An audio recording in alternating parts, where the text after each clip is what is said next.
cara untuk membuat mail server di Ubuntu 22.04 menggunakan CyberPanel ini ya.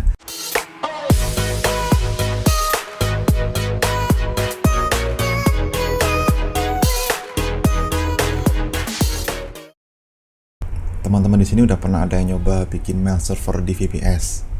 Gimana? Jalan apa enggak? Bisa ngirim atau terima email? Emang agak tricky ya kalau kita mau bikin mail server di VPS ya, karena beberapa vendor VPS itu dia memblokir atau tidak mengenable secara default ya port 25-nya atau port yang digunakan untuk SMTP email ya. Jadi kadang kita gagal untuk membuat mail server. Nah, di sini ada beberapa vendor yang memang dia defaultnya memblokir nih, seperti Flutter atau DigitalOcean gitu ya. Mereka defaultnya memblokir port 25 dan jadi kita tidak bisa menggunakannya untuk membuat atau membuat mail server gitu ya. Tapi sebenarnya bisa kok kalau misal kita mau mencoba untuk bikin di situ, tapi syaratnya kita harus membuka tiket ya atau open tiket untuk minta dari providernya untuk membuka port 25. Tapi itu kadang juga up to atau terserah dari vendornya boleh apa enggak gitu ya. Nah, itulah agak susah emang kalau pakai vendor di luar. Nah, ini untuk vendor VPS di lokal sendiri ternyata banyak yang nggak ngeblokir gitu ya. Ini salah satu vendor yang kayak saya gunakan itu adalah EdCloudHost ini ya.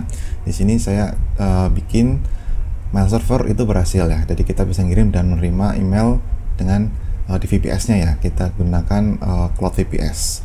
Nah, teman-teman kalau mau nyoba atau belum punya akunnya nih bisa cek ya. Link di deskripsi, teman-teman bisa bikin akun di situ, register, nanti akan dapat kredit ya, bonus kredit 25.000, lumayan bisa bikin VPS gratis gitu ya.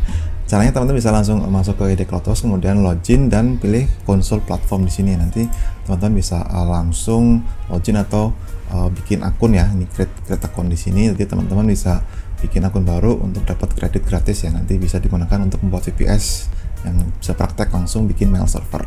Oke, kali ini saya sudah punya akunnya ya. Jadi saya sudah bikin di sini, saya ada akun EdCloudHost dan sudah membuat servernya. Saya menggunakan Ubuntu 22.04 ya. Inilah 22.04 LTS yang diinstal CyberPanel. Nah, di sini saya akan gunakan CyberPanelnya, mengaktifkan fitur email yang memang sudah ada di sana aja. Di sana sudah disediakan, jadi saya akan gunakan fitur email yang ada di CyberPanel ini. Nah, kalau teman-teman mau bikin baru ya, misalkan teman-teman baru bikin akunnya, bisa langsung nih ya, create new ya. Tapi sebelumnya teman-teman bisa ini dulu nih, tambahkan billing dulu ya, supaya bisa mengisi top up ya, top up kredit gitu ya. Setelah top up nanti baru bisa bikin VPS-nya. Caranya bisa masuk ke compute ini, kemudian klik new, kemudian pilih virtual machine dan pilih OS-nya nih. Bisa up. Kalau memang mau langsung install CyberPanel juga bisa ya, langsung di app katalog ini bisa pakai Ubuntu atau pakai OS custom nih. Kalau teman-teman mau install dari awal bisa langsung menggunakan ini yang Ubuntu, bisa pilih versinya di sini ya. Kalau di sini kita bisa lihat ada beberapa lokasi ya. Ini kalau lokasinya di Jakarta atau di Jakarta Utara, Jakarta Selatan ya. Di sini bisa milih 50.000 per bulan, tapi kalau available ya, kalau enggak yang sebelahnya ini. Jadi tinggal milih lokasi di mana. Saya di sini sudah bisa pakai 50.000, kemarin saya sudah bikin ya.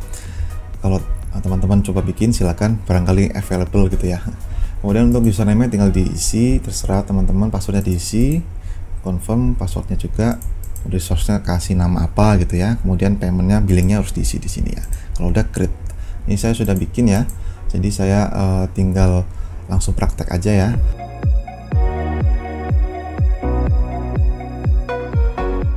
Dan di sini saya sudah install CyberPanelnya ya, sudah ada di sini, dan saya sudah juga masukkan domain yang saya gunakan untuk membuat email, yaitu rizkyagung.net ya. Di sini saya sudah ada website listnya. Ini ya. Kalau teman-teman sudah menginstal CyberPanel, silakan bisa langsung masuk ke create website, kemudian di sini teman-teman masukkan domain yang teman-teman gunakan ya. Saya sudah ada. Ini pakai default, kemudian admin, kemudian masukkan domainnya, masukkan emailnya, versi PHP-nya terserah menggunakan versi berapa. Kemudian yang paling penting di sini adalah teman-teman harus centang DKIM supportnya. Jadi kalau teman-teman mau bikin email, pastikan DKIM supportnya dicentang, dan juga Kalau di sini SSL mau dicentang juga silakan, kalau tidak juga nggak masalah, nanti bisa di issue manual ya. Kalau mau otomatis langsung dicentang tidak masalah. Kemudian klik website gitu ya. Kalau sudah di-create websitenya, teman-teman bisa langsung masuk ke email ya. Teman-teman bisa bikin create email di sini. Pilih domainnya, kemudian kasih nama, username-nya apa, misalkan menggunakan admin@ domain teman-teman. Ini saya gunakan admin @rizkyagung.net ya. Kemudian masukkan passwordnya. Di sini saya sudah bikin, sudah ada emailnya ya. Kalau sudah, bisa cek langsung ke list email ya. Kemudian masukkan domainnya. Nah, di sini udah muncul nih. Setelah dibikin nanti akan muncul di sini ya. Ini detail dari email yang sudah teman-teman bikin. Nah, kalau misalkan nanti teman-teman waktu masuk ke menu ini ada muncul error di sini ya, error untuk SSL-nya, bisa nanti di bawahnya ada tombol fix now, bisa klik fix now-nya itu, nanti otomatis dia akan melakukan perbaikan dari sisi isu dari SSL-nya ya. Nanti setelah diklik langsung beres, tidak muncul lagi seperti ini ya. Oke, kalau sudah bisa masuk ke menu DKIM Manager. Nah, di sini kita bisa lihat untuk DKIM-nya. Di sini ada dua private key dan public key ya. Jadi DKIM ini adalah kepanjangan dari Domain Keys Identified Mail. Ya, fungsinya untuk metode autentikasi ya, menggunakan kriptografi pada pesan emailnya. Nah, di sini pastikan private key dan public key-nya sudah ada ya untuk domain yang digunakan. Nanti ini akan kita gunakan pada domainnya. Oke, kalau sudah, kita bisa masuk ke SSL ya. Kita akan issue SSL-nya. Masuk ke mail server SSL ini, kemudian domainnya, dan klik issue SSL. Nah, ini nanti kita akan gunakan untuk mengisi SSL pada mail servernya ya. Kalau sudah, bisa cek lagi di sisi list emailnya ini. Nanti kalau SSL-nya bermasalah, di sini akan muncul error dan kita bisa langsung klik issue ya, fix issue-nya gitu ya. Jadi nanti bisa di fix di sini. Oke, kalau sudah, ini karena saya sudah bikin ya, jadi tidak akan saya perhatikan, tapi akan saya kasih tahu aja step by step-nya ya.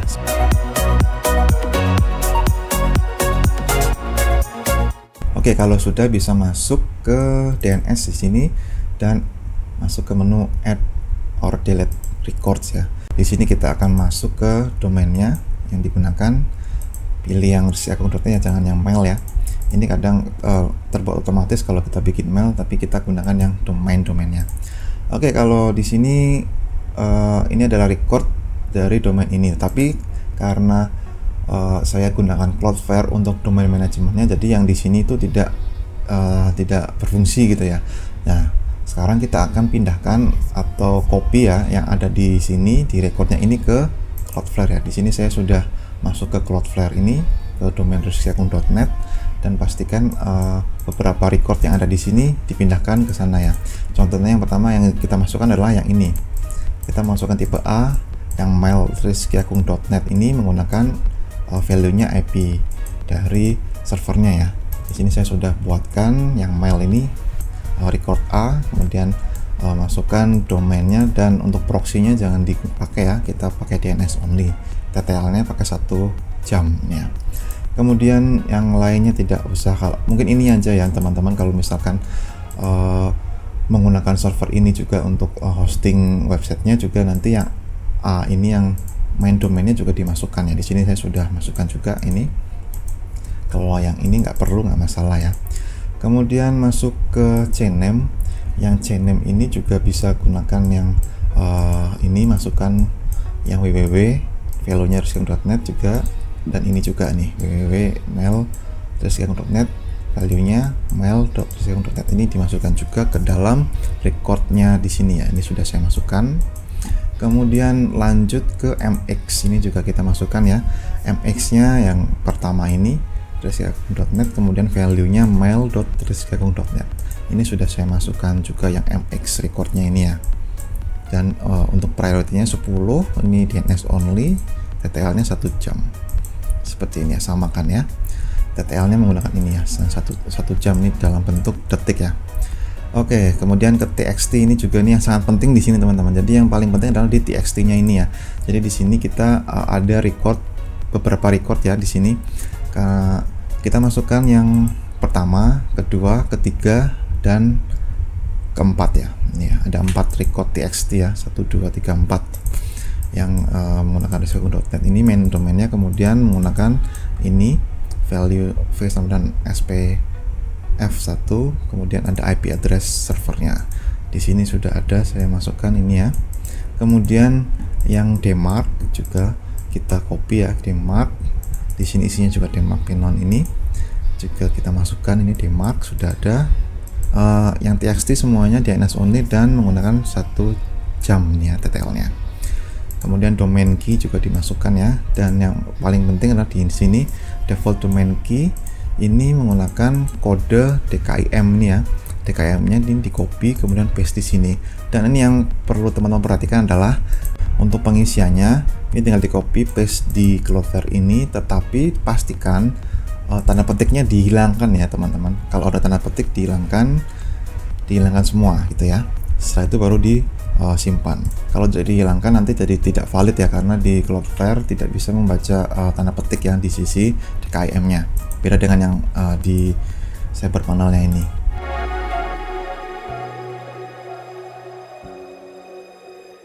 Oke, kalau sudah kita bisa coba tes untuk kirim email ya. Teman-teman bisa masuk ke menu email, kemudian akses webmail. Di sini kita sudah punya webmail default dari CyberPanel-nya sudah menyediakan ya, menggunakan SnapEmail ini untuk akses ke webmail versi web ini ya. Kita masukkan usernya, kemudian kita login. Nah, di sini kita bisa new message ya. Kita klik new message, kemudian di sini bisa teman-teman tes ke manapun terserah ya, email apa aja terserah. Di sini saya coba gunakan dulu aplikasi tester ya, menggunakan mailstriptester.com. Nanti akan langsung muncul seperti ini, teman-teman bisa copy address yang di sini ya. Kemudian kita coba to-nya kita paste di sini, kemudian subjeknya kita bisa ngasal aja ya. Misalkan, oke, mungkin contoh seperti ini teman-teman ya, pastikan ada judulnya ada dan isinya juga ada gitu ya, jangan kosongan nanti supaya lebih bagus hasilnya. Kalau sudah kita bisa langsung kirim ya, send, dan kita bisa balik lagi ke sini mailtester.com, kemudian check your score ini ya. Nah, ini dia, saya dapat skor 8,9 dari 10 ya. Ini cukup bagus teman-teman, cukup bagus ya, karena skornya lumayan tinggi. Jadi kalau mendekati 10 itu sangat bagus. Nah, teman-teman bisa cek di bawah ini ada beberapa opsi ya, atau ada beberapa keterangan. Misalkan teman-teman ada yang merah atau ada hal yang mungkin bikin skornya minus atau kecil, itu nanti akan ada keterangannya di sini, dan teman-teman bisa coba untuk perbaiki gitu ya, yang kurang apa gitu ya.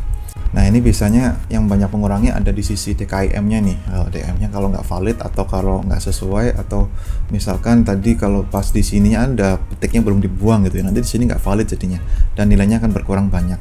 Dan di sisi ini juga RDNS-nya juga teman-teman harus di set ya. RDNS itu nanti akan merefer domain dan juga di sisi IP address servernya.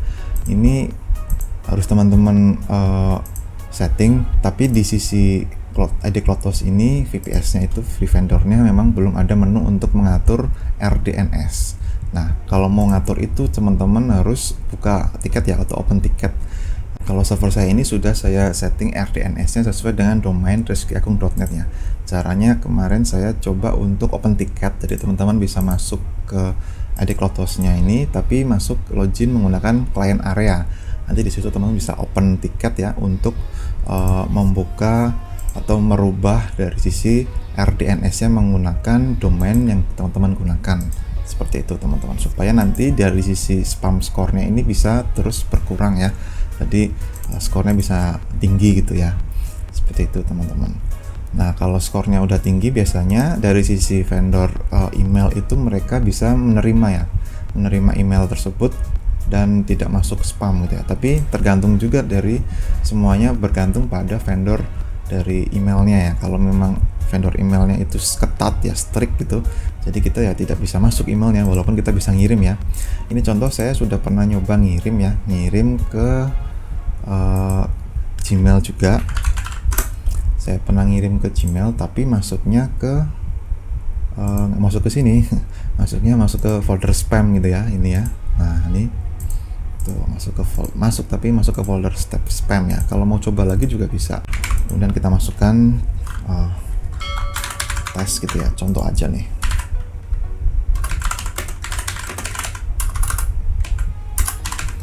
Kalau udah kita bisa send ya. Nah kita cek di sini muncul nggak nih? Tuh tidak muncul. Tapi kalau masuk ke spam muncul ya nih. Kita coba kirim ya. Kita coba balik. Kirim balik apa masuk? Oke, ini masuk teman-teman. Baru masuk ya, tapi ya itulah karena masuknya ke spam kalau di Gmail ya. Nah kalau ke tempat lain saya pernah nyoba ini ngirim ke Yandex ya. Yandex nggak bisa karena policy ya. Mungkin dianggap email spam ya. Kemudian saya coba juga ngirim ke Outlook ya. Outlook juga tidak bisa. Di sini keterangannya IP address-nya ini tidak bisa masuk gitu ya, mungkin karena diblokir dari sisi spam protection dari vendornya itu dari Outlook. Kalau untuk Yahoo sendiri masuk, tapi ya kayak tadi masuknya ke folder spam gitu ya, seperti itu. Tapi kalau ngirim ke email lain, misalkan ke email yang pakai ini juga panel juga langsung masuk ya, masuk ke dalam inboxnya ini, tidak masuk ke spam. Nah kalau misalkan ini sudah bisa ngirim dan menerima, berarti kalau teman-teman gunakan website atau bikin kontak form di WordPress, otomatis sudah bisa masuk ya, bisa ngirim dan menerima email seperti itu. Tetapi ya ini kalau risikonya kalau pakai seperti ini, pakai server sendiri via sendiri itu, yaitu vendor-vendor email seperti Gmail atau yang lain kadang tidak menerima email kita masuk ke kotak spam ya, masuk ke folder spam. Jadi ya kalau teman-teman mau coba untuk perbaiki ya silakan teman-teman bisa googling sendiri ya caranya untuk supaya bisa nggak masuk ke spam ya, folder spam di vendor-vendor email gitu ya. Ini emang agak sulit sih. Kemudian kita bisa masuk lagi ke cyber panelnya ya. Di sini yang cukup penting juga kalau teman-teman gunakan email yang ada di VPS-nya, pastikan kita bisa gunakan spam protection ya, atau proteksi spam supaya tidak banyak yang email aneh-aneh yang masuk ya. Caranya bisa masuk ke menu di segmen server ini, di bawah ada mail setting ya, bisa dibuka di sini, masuk ke spam assassin ini ya. Nah ini kita bisa install spam assassinnya, langsung klik install now. Jadi kita bisa gunakan spam assassin ini supaya email-email spam itu tidak banyak yang masuk, atau kalau misalkan masuk juga nanti ada keterangannya ya kalau itu email spam gitu ya. Ya ini kita sedang lakukan instalasinya dulu, nanti akan kalau sudah selesai kita bisa gunakan ya.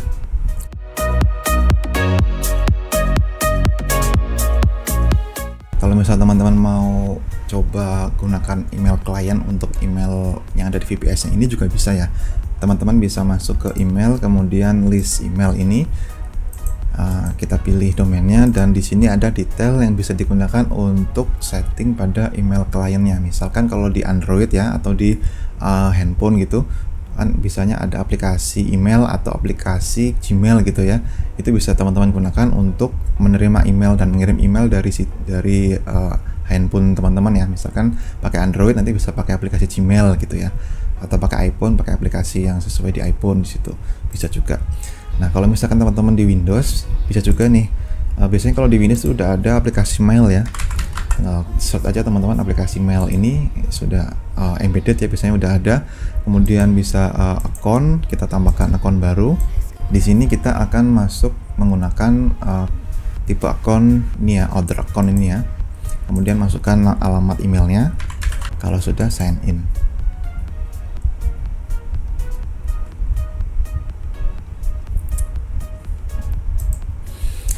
Oke, ini sudah bisa ya teman-teman, seperti ini. Kita bisa langsung klik done. Tapi kadang ada juga yang waktu scanning tadi itu error ya, biasanya karena SSL-nya bermasalah. Itu karena SSL-nya self sign ya, Misalkan kalau pakai Outlook atau pakai Thunderbird itu mungkin akan muncul error SSL nanti, tapi tetap bisa digunakan di situ ya, tinggal di setting aja. Ini kita sudah bisa ya di sini menggunakan aplikasi mail client-nya defaultnya ada di Windows 11 ini ya, atau di Windows 10 juga ada. Kalau di Android teman-teman bisa cek sendiri ya, bisa buka sendiri, bisa install sendiri, atau bisa scanning menggunakan detail yang ada di sini ya, bisa login menggunakan detail yang ada di sini. Oke, mungkin itu aja teman-teman cara untuk membuat mail server di Ubuntu 22.04 menggunakan CyberPanel ini ya. Ini saya gunakan VPS di ID CloudHost ini. Ya, ini kita sudah bisa bikin emailnya, kemudian sudah bisa untuk menggunakan email kliennya dan mengirim email ya, masuk ya, emailnya bisa terkirim. Tetapi ya dari sisi terkirim tidaknya tergantung dari vendor atau dari penyedia layanan emailnya, apakah menerima atau tidak email kita itu ya. Kalau dianggap spam, misalkan IP address-nya juga dianggap spam, ya nanti tidak masuk juga gitu ya, seperti yang tadi saya juga jelaskan di sini. Oke, mungkin itu aja teman-teman. Terima kasih sudah nonton. Kalau misal teman-teman mau ada pertanyaan, silahkan isi di kolom komentar ya. Oke, sampai jumpa lagi di video akun channel selanjutnya. Bye bye.